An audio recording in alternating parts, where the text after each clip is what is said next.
In this video, I travel all the way to the west coast of Florida, 3 hours.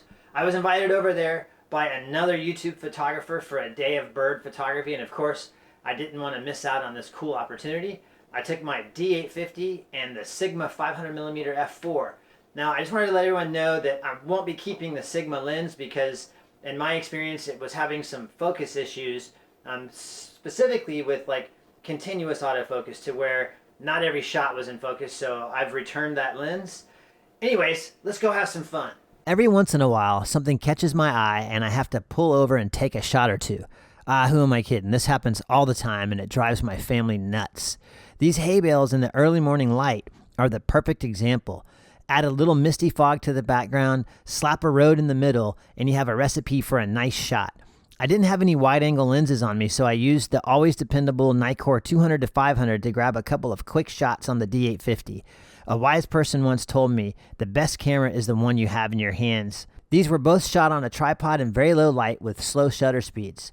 But back to the mission at hand. Somewhere out there in this massive expanse of salt marsh and tangled mangrove forests is a legendary man who goes by the name The Angry Photographer.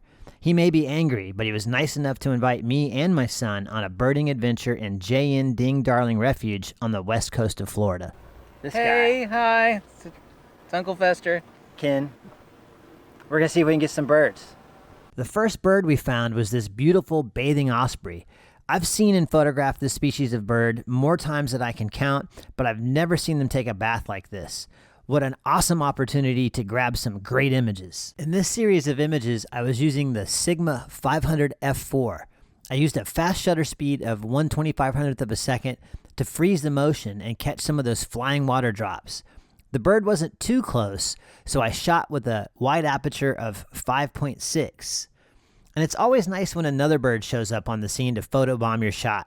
The more the merrier, I always say. And then it was time for this wet bird to take to the skies. But before ascending to great heights, the osprey had to shake off some of that water. In order to do this, the osprey flies into the air and does this violent shake. I mean, look at this crazy bird. The osprey's head is actually upside down and its eyes are closed tight. And check out how that light hits those water drops as they move out of the plane of focus, creating those white orbs in the background. And this last shot in the series is my favorite. The water spray has grown to take up almost the entire frame, and that nice dark area in the mangrove in the back really helps highlight all of those water drops. It reminds me of a painting, almost like somebody took a white paintbrush and just splattered white paint all over the back. It's really awesome, and it'll probably end up as a canvas on my wall. Sitting out there on that tiny stretch of sand is a group of white pelicans. I love photographing these birds because they are only here a few months out of the year, and of course, a few of these magnificent birds were nice enough to fly in so I could capture some cool in-flight shots. These birds are very large,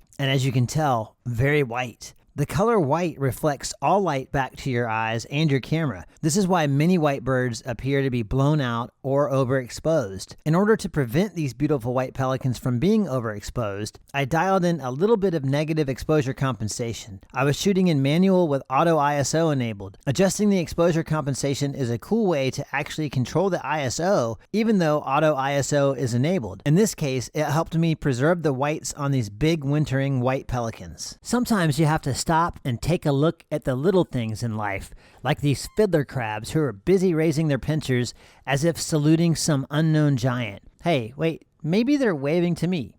I don't know. Notice how they have just one large claw? That means that this little crab is a male. The females have two smaller claws, and that big colorful claw is used to defend its territory and fight off other males.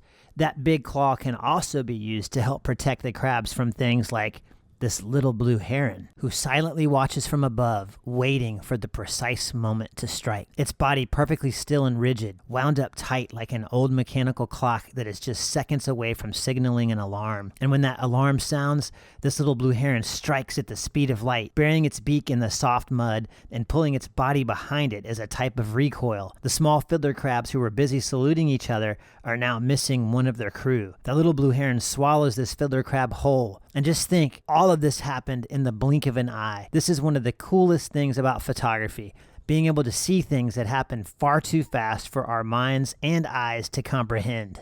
And Ken has been nice enough to take these super cool pictures. Using this little Fujifilm Instant.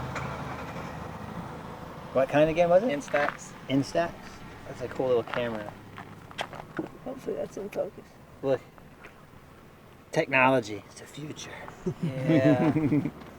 That's cool. If the future was 1970.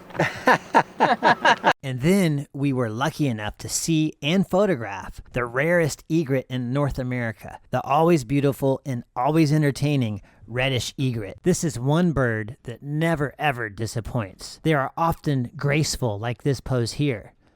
But that big flowing mane of red feathers is what almost put these on the extinction list. These beautiful birds were hunted for those wonderful red feathers, and at one point, they completely disappeared from the state of Florida. There was none. In 1918, the Migratory Bird Treaty Act was passed, which protected these birds and others from feather hunters.